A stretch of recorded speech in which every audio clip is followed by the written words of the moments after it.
What's up, everyone? Just trying to maintain the high vibes with my friends, the trees over here. They got some good energy. Trying to exchange my energy with theirs, share the love. But let's talk about authenticity. Authenticity is the soul's language, right? So when you choose authenticity, you choose the soul.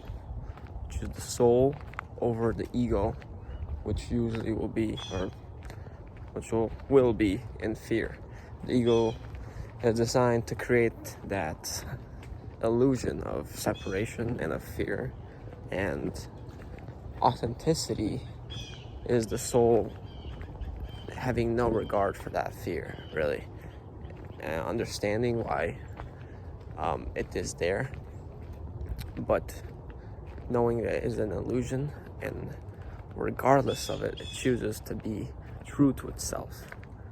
You're choosing the soul.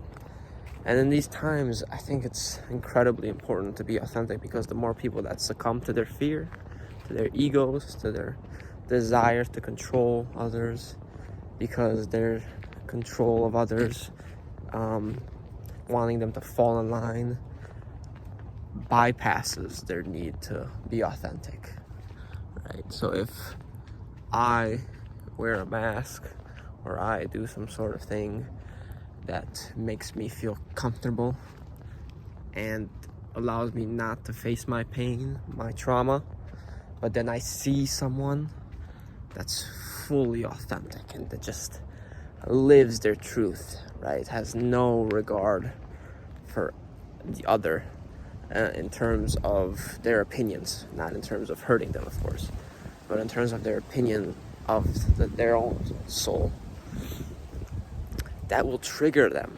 That triggers the person, and they seek to change them, because now all of a sudden they're looking in the mirror at what they could be, but they're not. A good example is going to the bar, and you're with some friends, and they're at various levels of consciousness, right? And they just keep doing what everyone's always done, and they'll go and they'll get a drink. And I've done this myself. And you go, and then you say, "Oh, well, I don't want one." Well, why not? Why don't you want one? That's what your friends will say back to you. Why don't you want a drink? Everyone's drinking. Why not you? So you can see that everyone's not drinking because they necessarily want to drink, not because they necessarily feel that it is useful for them to drink.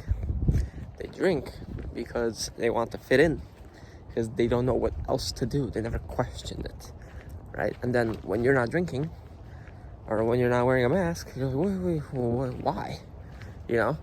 And someone that's more intuitive, more perceptive, will question. Will actually value your opinion, will want to find out more, and it can turn into that, really, because you can act as an inspiration for them, right? And that's really what's important in today's times, is that we act as that inspiration for them. And you don't necessarily have to do it to be the inspiration for others.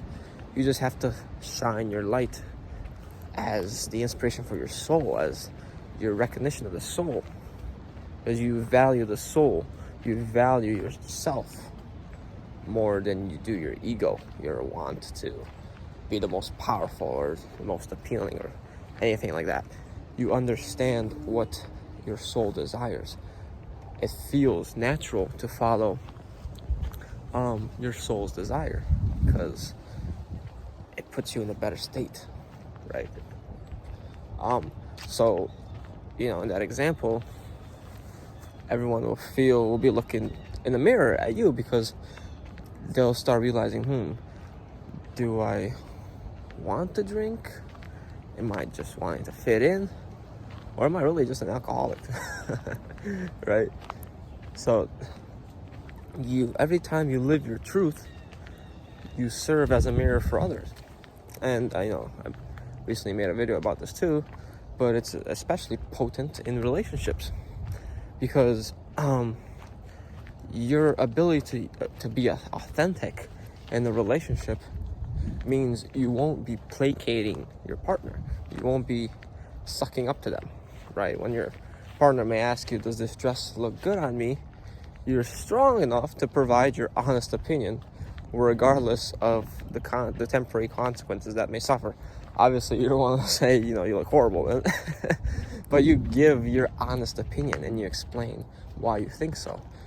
You don't do it to make someone feel better so that they'll like you, because that's really why we are people pleasers, right? It's a woundedness in our masculine, the masculine side of ourselves, because we want to fit in, we want people to like us, we want society to accept us. But the more you do that, the less people actually like you. It's fake. Okay, it's not. It's an illusion. People won't like you for who you pretend to be.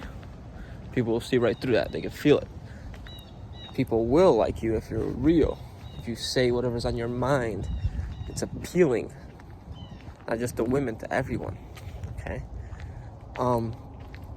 And, in these times, it will trigger people. So they won't like it in the moment, just like, a friend may not like the hard truth when you tell them their partner's cheating on them, but they'll appreciate it in the long run because you save them time and effort in finding out the truth, okay? Or discipline with a child, right? They won't like it in the moment, but in the long run, and that's the true value of a healed masculine. It shows that long-term benefit, and it's willing to sacrifice the temporary gratitude for the long-term benefit. And people will feel triggered in the moment, which is a temporary dissatisfaction. But if they don't bypass it, if they don't attribute the blame to you for not wearing whatever, or doing some sort of medical practice, then it will help them in the long run, because they finally face themselves, and you're simply acting as that mirror. Okay, so be yourself, be authentic. Don't give in to your ego of temporary satisfaction. Good luck.